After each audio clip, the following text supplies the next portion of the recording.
O maior inimigo dos jogos. Essa história se inicia através de uma batalha épica que estava por vir. Claro, a história seria épica se nosso protagonista quisesse ouvi-la. Esse era um jogo de realidade virtual que ele estava iniciando. Como uma pessoa que geralmente não segue regras, ele resolveu pular o tutorial todinho. O tutorial é extremamente importante para os jogadores, já que ele mostra todo o enredo da história. E através do tutorial o jogo vai apresentando para os jogadores coisas que eles podem fazer e também escolhas que ele pode ter, como por exemplo o nome do personagem. Ele também pode escolher a classe do personagem, mas o nosso protagonista, como ele pulou tudo, ele já foi direto para o nome, que era a última escolha. Como a escolha do nome foi para a contagem regressiva, ele não teve nem tempo de colocar um nome legal, então ele acabou botando o Rio do Inverno. Esse jogo ele era extremamente difícil. O Wang Kai percebeu da pior maneira possível, e além dos itens que ele não teria, a primeira missão era até simples no começo, era só ele eliminar alguns slides, isso seria mamão com açúcar. Porém, ele acabou percebendo que essa escolha foi extremamente ruim, já que os slimes são muito fortes, e os jogadores eles demoram muito tempo para matar um slime.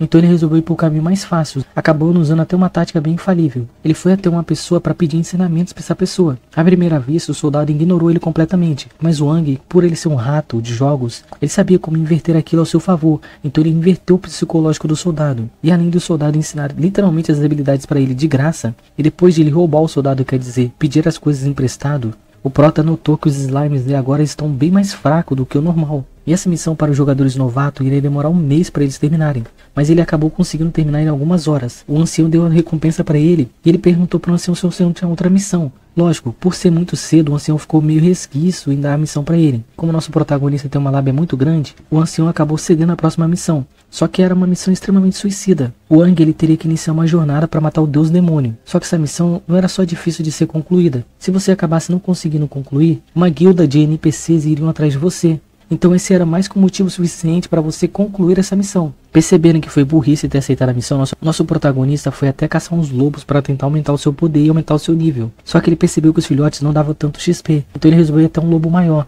Entretanto, o Wang percebeu a distância de poder que teria entre ambos. E sabendo que ele não poderia vencer, o nosso prota resolveu pegar um dos filhotes desse lobo para usar como escudo. A maldade foi tamanha do nosso protagonista com um lobo que já era um demônio, que ele acabou se tornando um rei demônio. Usou a maldade do nosso protagonista para ganhar poder, o demônio. Só que o Wang ele era bem ratão, e ele percebeu que o lobo estava mais lento, então ele ia usar a lentidão desse lobo contra ele, assim atacando até conseguir matá-lo, e demorou 5 horas para ele conseguir matar esse lobo. Quando ele concluiu a missão, ele percebeu que tinha alguma coisa errada, que ele não gostava de ser um herói, ele queria ser um vilão, então ele decidiu que não ia mais concluir as missões para se tornar um herói, e sim para se tornar um vilão. Eu sou o boss mais forte do mundo. Há muito tempo atrás, uma torre apareceu em todo o mundo. Com o surgimento da torre, algo sobrenatural acabou aparecendo. Algumas pessoas começaram a despertar poderes, e com base nessa lógica, as pessoas começaram a entrar na torre, querendo suprir a fome deles por descobertas. E antes que todos pudessem falar sobre as descobertas na torre, as pessoas acabaram morrendo ao entrar na torre. E depois de 3 décadas, finalmente aquele mar de sangue teria um fim.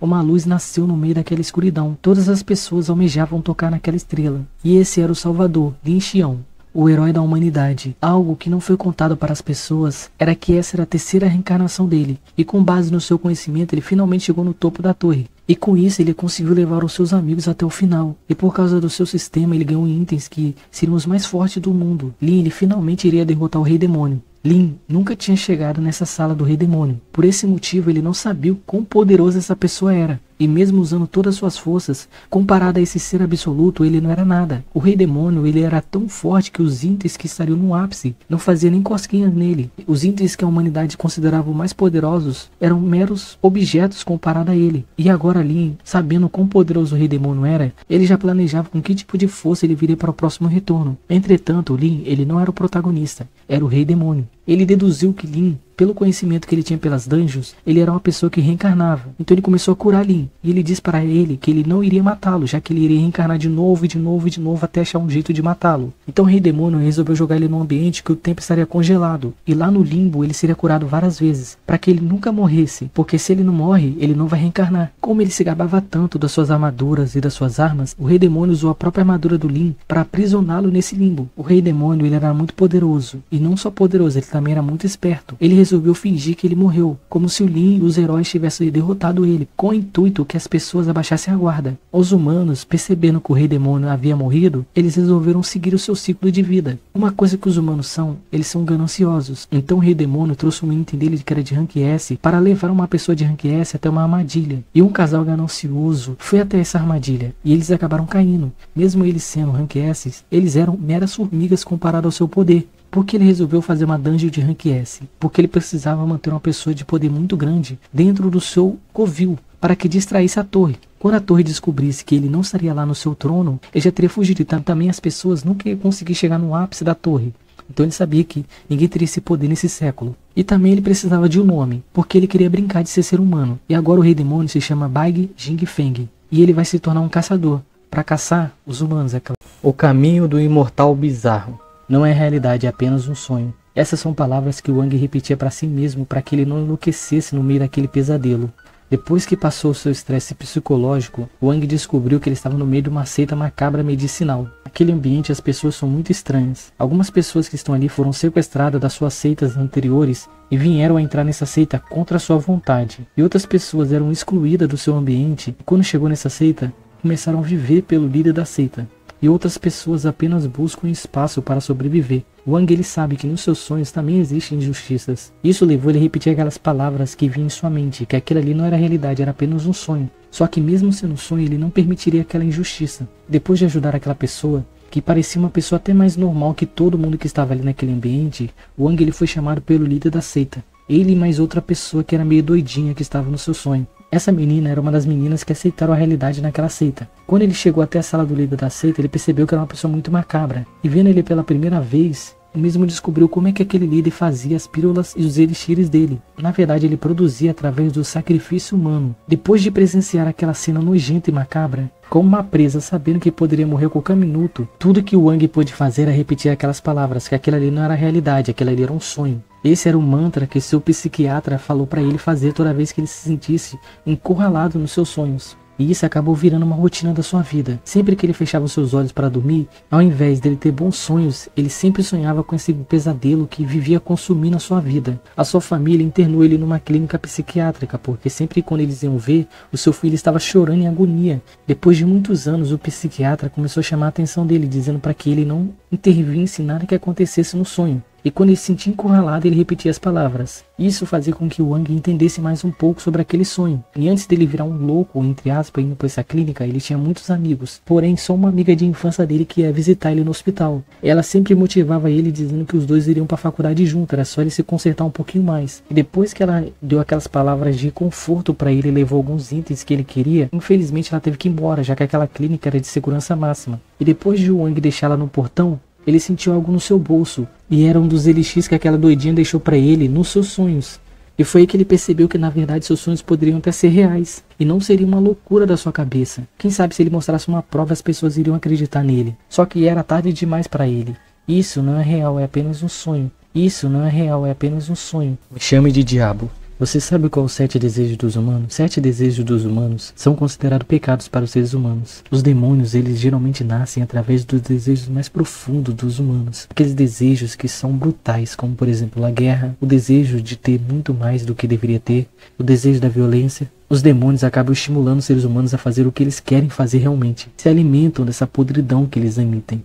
Eles sempre vão se adaptar aos humanos, para poder se alimentar das podridões deles. Yuan Shi não era acostumado a andar de metrô. Como seu carro havia sido quebrado e estava no mecânico, tudo que restou para ele, para ir para o seu trabalho, era utilizar o modo mais tradicional do mundo, que era ir de metrô. Por ser uma pessoa que evitava em ficar em lugares com muitas pessoas, devido à sua alta sensibilidade, nós que somos acostumados a andar em transporte público sabemos que sempre acontecem algumas coisas inevitáveis lá, já que a gente não pode controlar o ambiente. E para ele estava acontecendo também. E o espaço ficava cada vez mais irritante para o nosso prota. Tinha um maluco que estava pregando perto dele e estava incomodando demais ele. E seus sentimentos estavam ficando cada vez mais incontroláveis. Infelizmente, uma moça tentou ajudá-lo. Como ele não curtia receber ajuda das pessoas, o mesmo resolveu dar uma ordem para ela.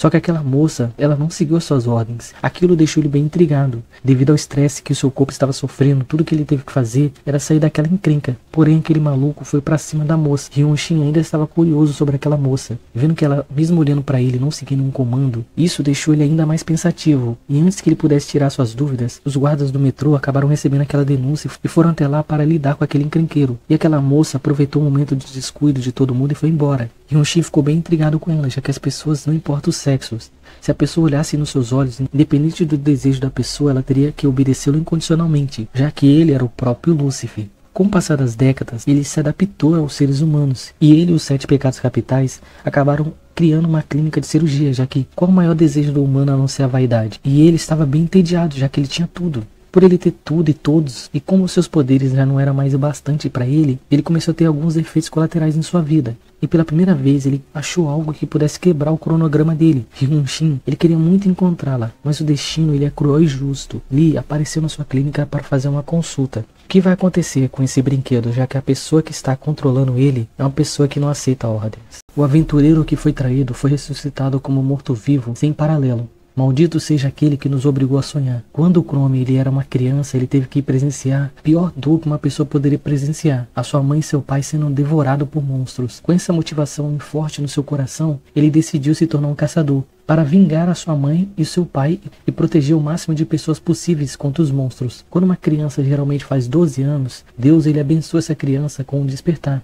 E assim, essa pessoa tem poderes para enfrentar esses monstros. Por causa disso, ele sempre fazia preces, mas ele foi ouvido. Ele correu até o padre do orfanato para falar que ele despertou. A sua habilidade era muito rara, não tinha nenhum registro sobre ela, então ele teve que descobrir tudo sozinho sobre a sua habilidade. Isso fez com que ele fosse obrigado a viver o máximo possível, passando em muitas situações humilhantes como um caçador, vagando de grupo em grupo, já que a sua habilidade era renascimento. Ele poderia tanto revivê-lo, tanto reviver algum membro da sua equipe que morreu, mas ele só podia fazer isso uma vez por dia. Então meio que era uma habilidade inútil. Ele era muito esperto, ele se aperfeiçoou nas dungeons, então ele sabia vários momentos, várias situações que as dungeons poderiam levar as pessoas. Então, além de ser um bom curandeiro, já que ele poderia reviver alguém por um dia, ele também tinha uma ótima perspectiva das dungeons, então ele também poderia ser um guia. Ele tinha um sonho de se tornar um aventureiro de ranking muito alto, mas devido à sua habilidade ser uma habilidade bem inútil, ele teve que baixar a cabeça por muito tempo e ele não conseguia passar do level 9. Nesse dia ele estava numa dungeon de rank E. O mesmo acabou notando que o monstro, que era o Diabetre, estava muito estranho, e ele tentou dizer para as pessoas ali que eles deveriam recuar um pouco, mas como ele era a minoria, ele não foi ouvido. Eles foram atraídos para um ninho de Diabetre. Vendo que todos iriam morrer, o líder daquela expedição resolveu sacrificar Chrome. Por ele ser muito fraco, ele não pôde fazer nada e ele foi traído. Simplesmente teve sua pele, sua carne e seus ossos devorados pelos Diabetres. Tudo que ele via na sua mente, tendo aquela morte dolorosa, era pensando na sua irmã, que achava que ele era o inútil, e aqueles sonhos que ele teve de finalmente proteger sua irmã, proteger o país, estava tudo sendo jogado fora. Ele tentava pensar nisso para poder não lembrar que a carne dele está sendo devorada. Chrome não sabe o que aconteceu, mas ele acabou sendo revivido. A sua habilidade, que era uma habilidade que podia fazer ser revivido, meio que se camuflou naquele ambiente, já que o ambiente das dungeons é um ambiente maligno. E ele acabou sendo revivido como Witch, que era um monstro de rank E. Só que ele percebeu que esse monstro poderia evoluir. Vendo isso, ele decidiu testar algumas coisas. Assim que ele derrotou um Goblin, ele percebeu que ele evoluiu bem mais rápido do que ele iria evoluir como um caçador. E ele entendeu que nessa nova forma ele não sentia nem fome nem vontade de dormir. E isso fez com que ele ficasse com receio dele perder a humanidade. Então ele resolveu ir para logo de level 5 para poder ver se conseguia ter uma forma humana para sair logo dessa dungeon. E usando um pouco da sua inteligência, ele sabia que ali tinha uns monstros um pouco mais de level mais alto. Por ele ser um esqueleto, ele decidiu ir atrás de um Red Rias, que seria um monstro carniceiro. Depois de muito esforço lutando contra aquela criatura, ele finalmente conseguiu chegar ao level 5 e evoluiu para uma forma de Ghoul. Maldito seja aquele que nos obrigou a sonhar.